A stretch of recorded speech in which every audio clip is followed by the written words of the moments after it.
this question, we are asked to solve for the actual yield, theoretical yield, and percent yield of the reaction with a given mass of iron oxide that reacts in excess carbon monoxide.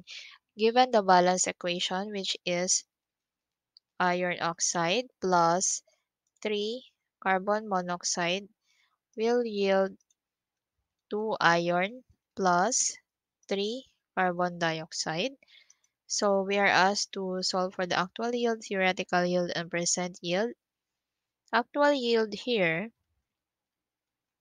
is equals to the given, which is 54.3 grams of iron.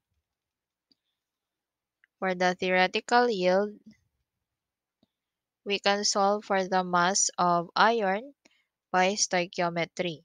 So mass of iron